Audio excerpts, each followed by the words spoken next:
Hello, welcome back to Redbridge Lakes. We're 7 years on now from when we first took over this piece of land. We've done video tours of this before, but we just about come of age and everything's established now. So I'd like to take you around again and show you everything that we've been done right from the very beginning. Quite a long video, but you'll probably find out most of what you need to know about Redbridge Lakes in this video. Thank you.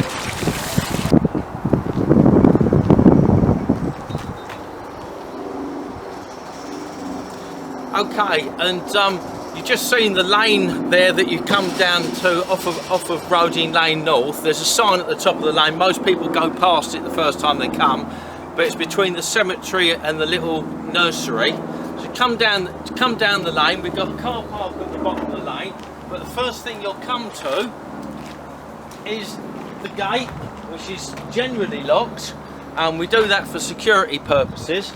And you just press that button there and you're on camera, which is a good thing for you and for me, because that way we can make sure we're nice and secure here and we don't get the wrong people in the place.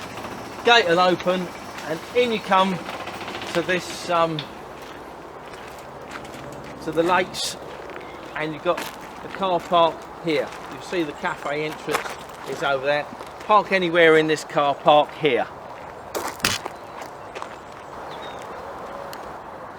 Hello, right then, 7 years ago we took over this piece of land that was a derelict football field, and we dug out the two lakes that I'm going to show you today. This first lake is Lake Cuthbert, and that was aptly named after my old dad, who died some years ago, but he would have loved this place, I'm sure. We got 64 fishing spots on this lake, and they're not just for competition anglers, but also for what I call social leisure anglers, not pleasure anglers, because I find fishing is pleasurable for everybody. And we've got a place outside the cafe that we'll show you at the end of this video, where we teach children and beginners of all ages how to catch fish.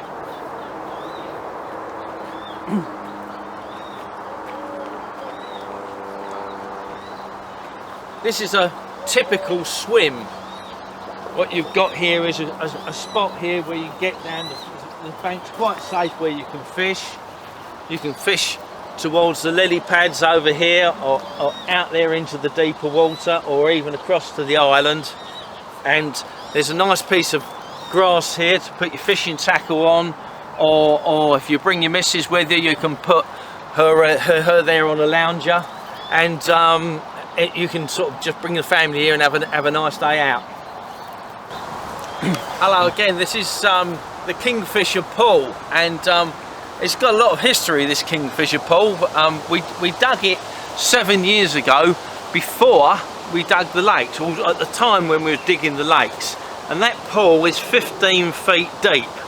And we did that for a reason, because all the water that comes into the lakes has to be filtered before it goes into the lake itself. That's going to stop the lake from silting up. It's going to take all the excess nitrates and any contaminants out of the water before it goes into the lake. It's 15 foot deep, and any heavy metals or contaminants can sink to the bottom. The Phragmite reed takes care of a lot of the other contaminants in the water. It's a good filtration reed. It's sorry for using a big word, it's actually Norfolk reed, and you can use it to thatch your houses if you like afterwards. But then the water comes underneath this little hide here, and in this little pool here, it's a very shallow pool, we take the water from the surface through a pipe. I don't think we can see the pipe, but possibly you might be able to see the pipe, and then that goes underneath the ground here, and it comes into the lake just about there, and that's on peg 8 for the angler's benefits. This Kingfisher Pool not only acts as the silt pit, but we've also actually made a home for a kingfisher. We had a biodiversity study done by the East London College, and they suggested that we might be able to make this into a habitat for a kingfisher. we've got a kingfisher here. I'm not sure whether or not he's in his little home yet, but over there you'll see this big metal box, and we planted that on the bank over there. It's got a sheer drop into the water, and there's a tube goes into it, and we filled it up with soft sand and soil, and it's all insulated as well. It's a most wonderful home for a kingfisher. Hopefully they'll go in there at one time or other. The reason why we made this was because the local river Rodin floods up every year. The water comes down, it goes too fast, it actually flows into the holes in the bank the kingfishers make, so the habitat in the river Rodin isn't quite as it used to be. So if we can encourage a pair of breeding birds here, that would be great to help the kingfisher population in this area. So that's what we've done. Fingers crossed they'll start breeding here very soon. Not only do we do the fishing here, we look after the wildlife and the nature of things.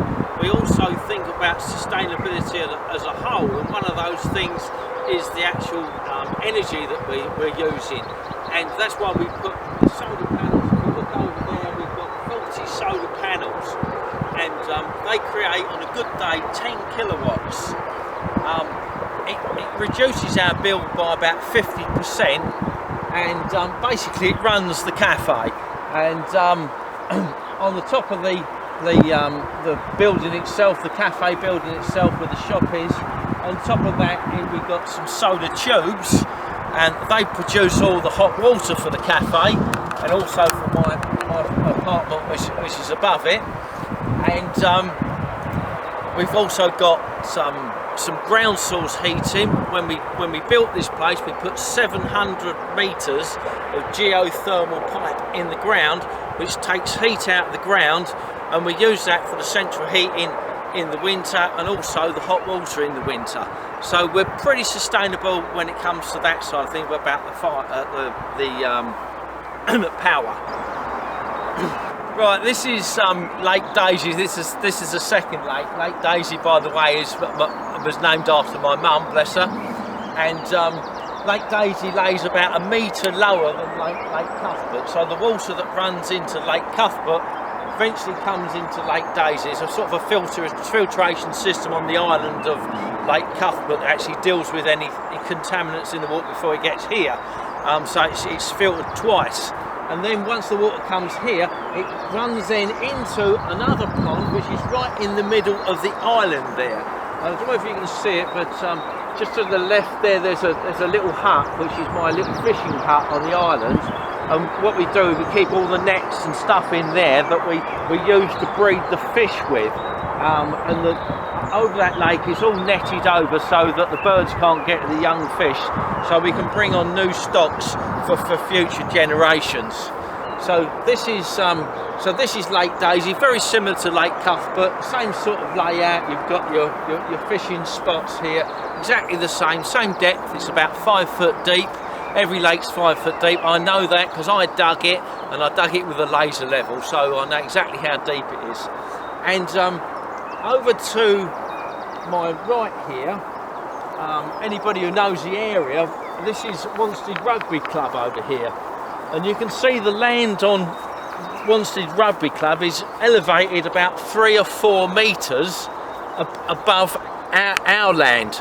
And the reason for that is because back in the 50s and 60s, this was a landfill designated area, and they filled up the rugby club, but before it was a rugby club obviously, but because the old Manovians had this piece of land here then as a football club, they didn't actually landfill it, apart from this little bit here as we're going up the hill.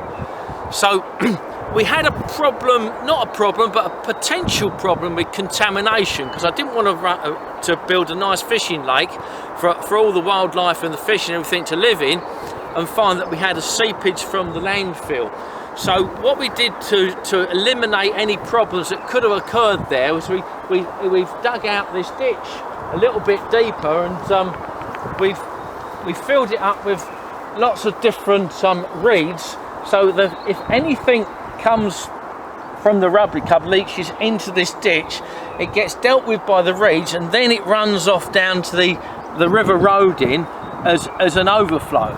Now, because we've actually dealt with any contaminants, it won't affect the road, and it most certainly won't affect the lake, because any water that's coming this way will go that way rather than into the lake.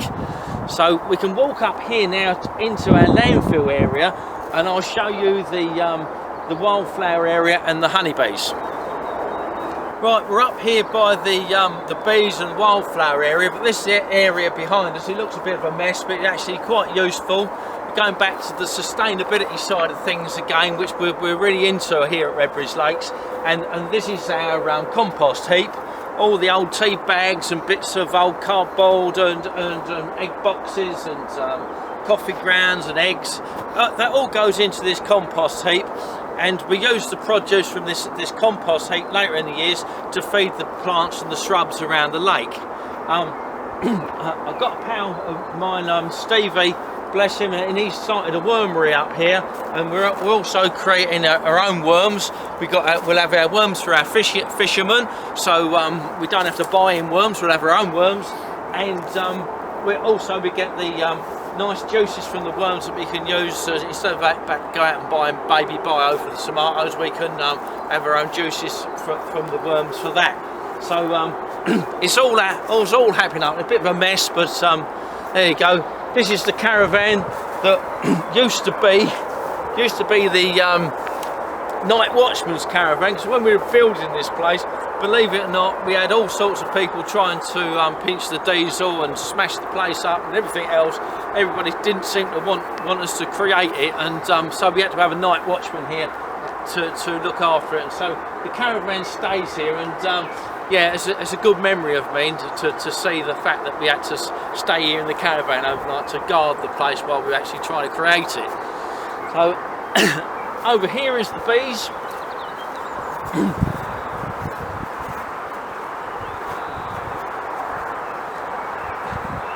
The Essex beekeepers look after this.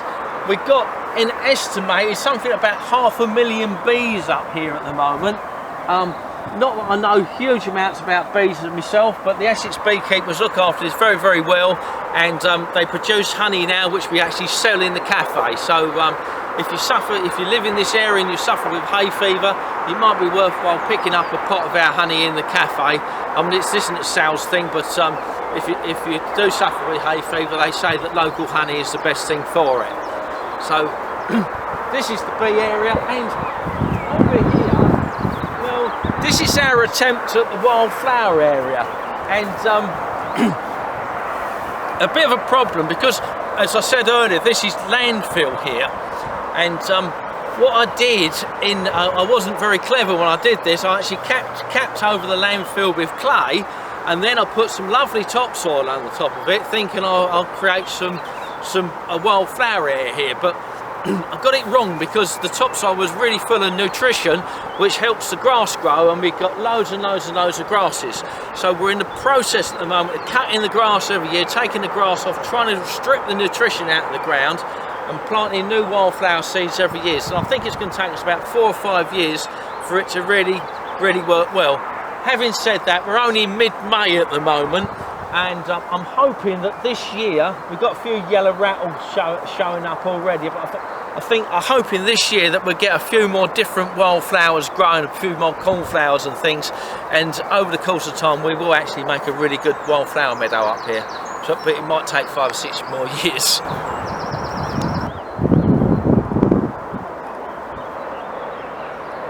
Right, we've just come down from from where the bees and the wildflowers are going to be, and this is Tadpole Bridge, which is down here, and this is where we can do a bit of pond dipping, especially any time of the year, but especially around about April time, we're going to get the little tadpoles there. We get millions of little tadpoles in there, which is great fun, because you can actually get your tadpoles out and put them in a jar and inspect them. The kids would actually love that sort of activity. So let's walk down here and I'll show you.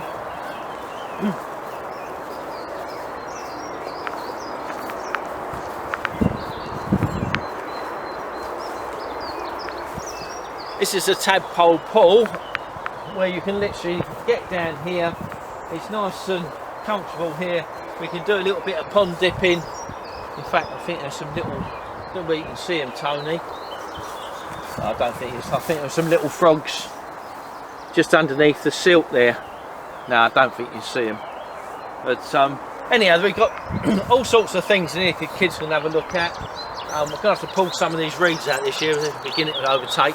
But again, this is part of the ditch that we dug to stop the contamination from the rugby field, or any potential contamination in the rugby field, and that flows off down to the road. It gets filtered all the way by all these lovely reeds. And then around here, once the old blackberries have come out, we've got, I haven't made the sign yet, but this is going to be Blackberry Way. Takes me back to the 60s, Blackberry Way. Can't remember the name of the group, but Blackberry Way is through here, and we've made some little stepping stones through here. So any of you who are brave enough to walk through the stepping stones and back up to the wildflower meadow can pick as many blackberries as you like here in the summer months, and you can go home and make your blackberry pie or your blackberry wine or whatever, and you can always bring a piece in for me when you're finished with it. So that would be good. Okay, back down on Lake Daisy, we're about 100 metres to the west of the cafe building. We've got Bug City and Gotham Tower, and this is a little bit of land that we set aside. This is an interesting fact. If you actually look at these levels here, that was the original level of the land, and all this here is made up land. So this is one great big dam wall actually that we created to hold back the water in Lake Daisy. But anyhow, getting back from there, I digress a little bit, but going back from here, this is what we call the Bug City area. Up there we've got Gotham Tower, and that's where our bats live. On the left hand side we have the NatWest bee bank, which is a bank of gravel which the solitary bees can live in. Here's Hedgehog's Hole, and we put all different types of straw and reed cuttings and old logs and everything here for any small mammals and hedgehogs to live in. Here's our bug hotel, and round the bug hotel again we've got lots of little logs where the beetles can live in, and when the kids here, we come here, we can explain to the kids that, you know, things like this is an ideal environment for the beetles to live. There's a little spider there, but you can see where the beetles have dug into the log and basically breaking this log down, and that's going to become the food for future plants in years to come. So that's the bug hotel, and there's all different logs here. You can rock the logs and see different creatures underneath. We've got some reed cuttings here where the little spiders can go down inside the reeds. Little beetles can go down inside the reeds and live. So there's lots of little things here, and the kids absolutely love this. Absolutely love it. We've got this log should have been like that. Kids obviously looking for creatures underneath it, but if I rock, say, this log here, we might find a centipede. It's if I can rock him up. Here we go. Ready? Anything under there? Yeah, there's a centipede. Brilliant. There's worms underneath there. There's a little slug. All sorts of things going on under here. So there's another big beetle here. Whoop. So great fun for the kids. And what I haven't mentioned here is actually free to get in. Be great if you actually have a cup of tea or something here while you're here, because it helps the income stream, but it's actually free to come here. So if you want to kill a few hours with the kids, come here, that would be great. And you can go and have a cup of tea by the cafe, or do some fishing with us. So right, let's move on. This is the stock pond out in the middle of Daisy Island, and you can see we've got lots of netting over the top to stop the birds getting at the small fish that are in the lake, including loads more eyed that we've got out here.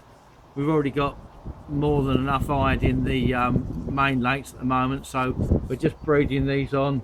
I've just put a little bit of bread in the water, and You can see them, they're just coming up for some bread crust on the surface. And yeah, when we need some more hide, we'll have plenty here. So if you've never caught hide before, this is the place to come and catch them.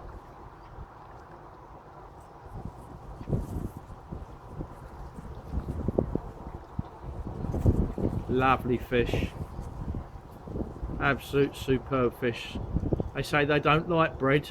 I love bread here. Right, we're coming back to the busy area of the place now. I mean, there's some lovely peaceful areas around the lakes where you can sit and have a bit of peace and quiet. But back over here, we've obviously got a little bit of a play area for the kids. It's important that if you come here with your kids that they're supervised, because I'm not going to be responsible for anybody breaking their arms and things. But here we've got a little swing and things for the kids to play on, and it's quite safe. Right, we're still back down into the busy area, and over here is our resident chickens. We started with 3, we're up to 7 at the moment, and we'll probably have a load more soon, but these are called Brahmas, and yeah, they are Brahmas. I think that's where the word came from. They're lovely, lovely chickens. Over here we've got our new barbecue area that I made during the winter months. And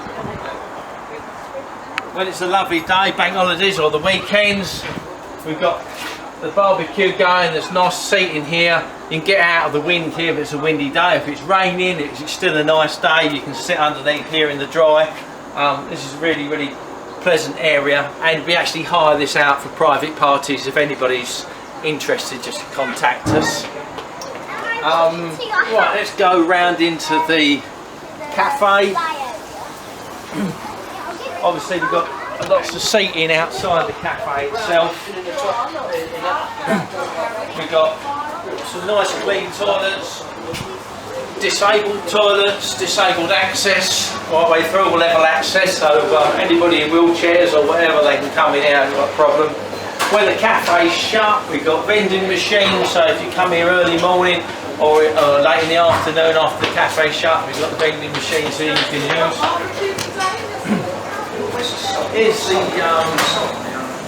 Here's the cafe itself. With our wonderful staff. Give us a smile, please, girls.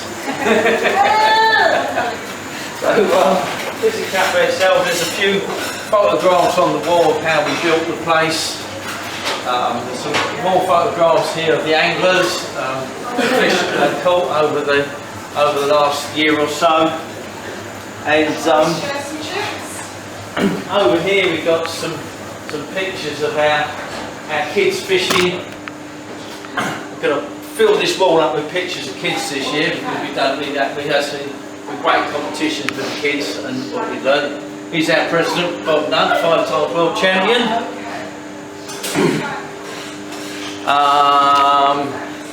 If anybody can play the Joanna, they're welcome.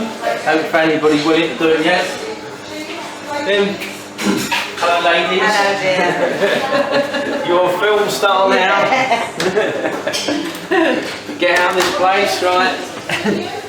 Right, back out on the patio. Let's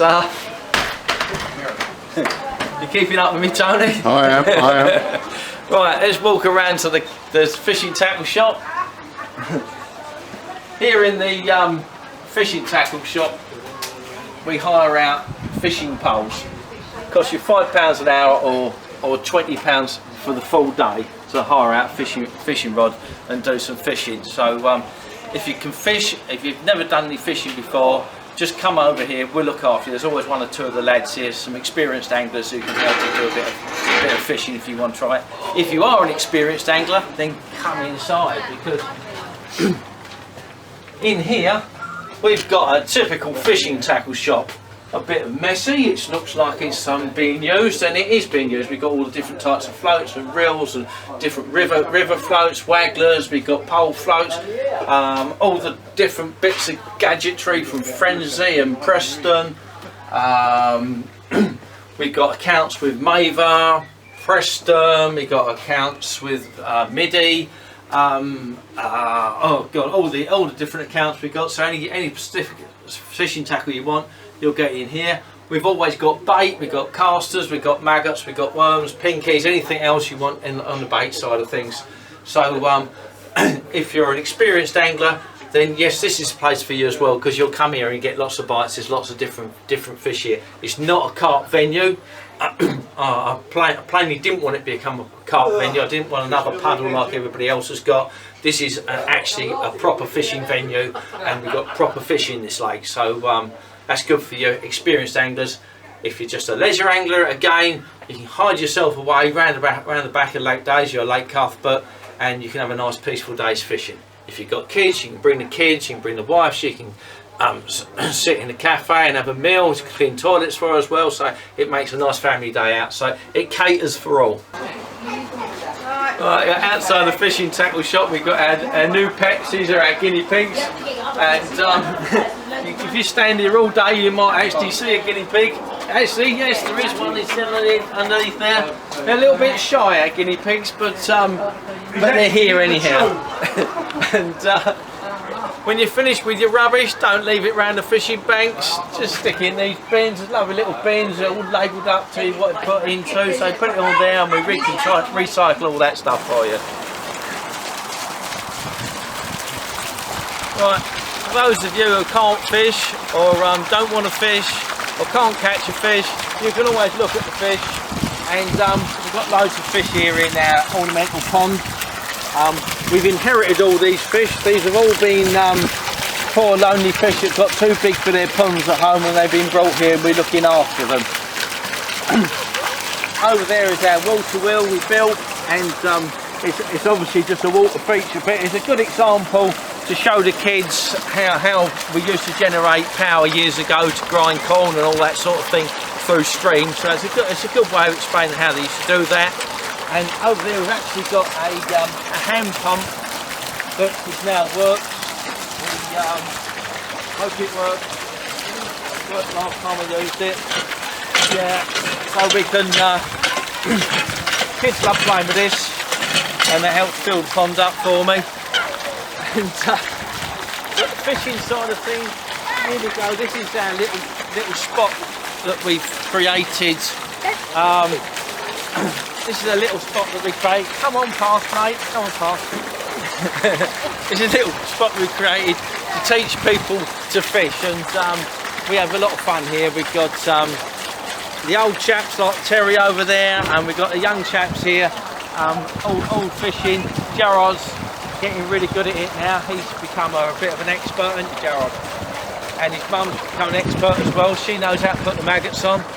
So yeah. So we have a lot of fun here fishing as well. We've got these little landing stages. These are handy, these little stages here, because if it's raining or it's windy, you can sit there out of the wind and the rain, so you can still do a bit of fishing even on a bad day. And we've always got one or two chaps here, anglers here, that can help out, teach you what to do. So if you're an absolute novice, or you've never even been fishing before, you can come over here and do a bit of fishing, and there'll be someone to help you out and show you the ropes. And I think that's just about all I've got to tell you. Thanks very much for listening. Bye bye.